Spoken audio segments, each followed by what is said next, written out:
Hello friend, welcome back to my TV movie channel. আশা করি তোমরা সকলে ভালো আছো। হ্যাঁ বন্ধুরা, আমিও ভালো আছি। তো পুজোর মরশুমে কি আর খারাপ থাকা যায় বলো।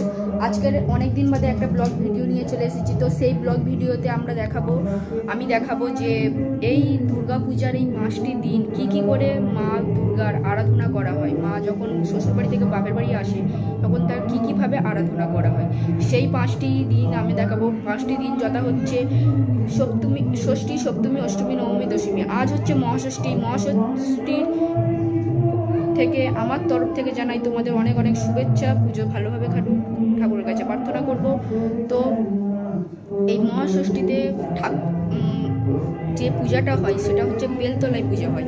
কেন বেলতলায় পূজা হয়? কারণ পূজাটা মা দুর্গা ষষ্ঠবাড়ি থেকে বাপের বাড়ি আসার পথে ওই বেলতলায় রেস্ট নিয়েছিল, তাই বিশ্রাম করেছিল। এই দিনটাতে মায়েরা ষষ্ঠীর অঞ্জলি দেয়।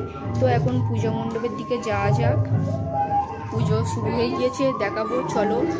আমি অল্প অল্প করে সব কিছুই তুলে ধরার চেষ্টা করব।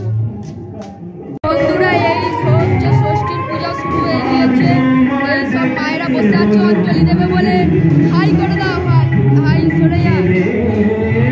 ওই দেখো কাকিমা শাক দিয়ে পোজ দিচ্ছে। বন্ধুরা, এই হচ্ছে বাবা ঠাকুর পুজোয় বসে গিয়েছে। তো বন্ধুরা, এখন আরতি শুরু হচ্ছে।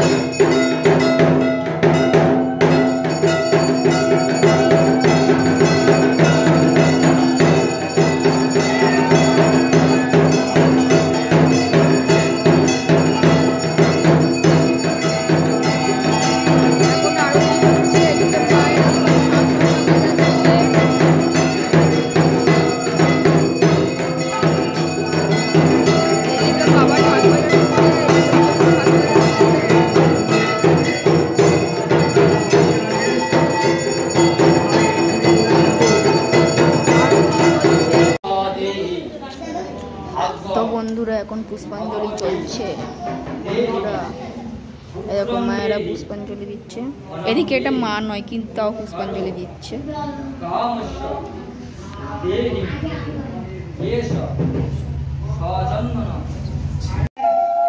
তো বন্ধুরা, এখানটাই ষষ্ঠীর পূজা সমাপ্ত হলো। এবার সন্ধ্যাবেলা হবে, সন্ধ্যা আরতি হবে।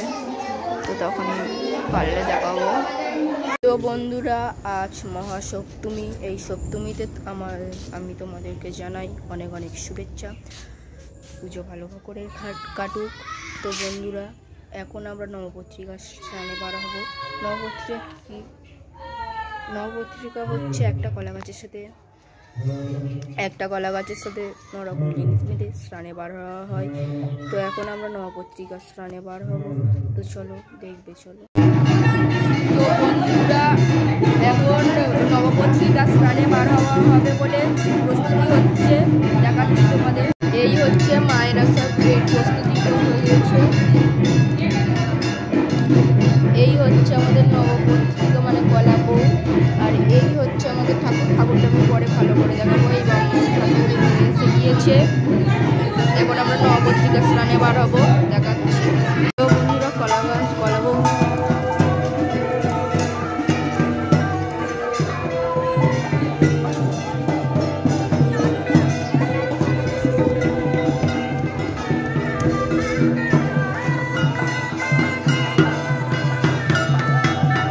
এই হচ্ছে বন্ধুরা কলা বউ নিয়ে সব মায়েরা আসছে, সবাই আসছে।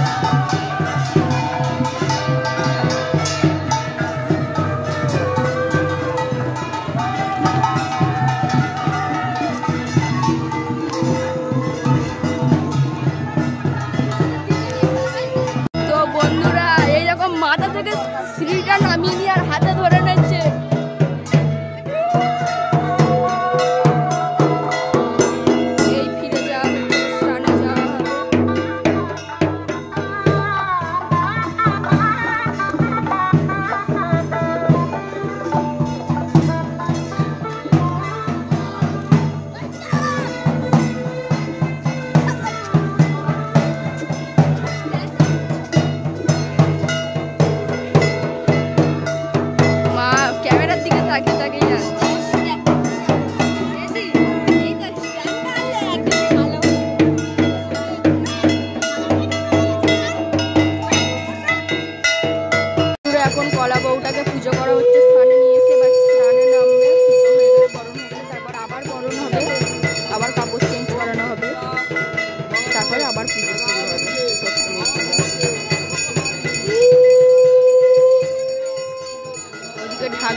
এখন সপ্তমীর সংকল্প শুরু হয়েছে।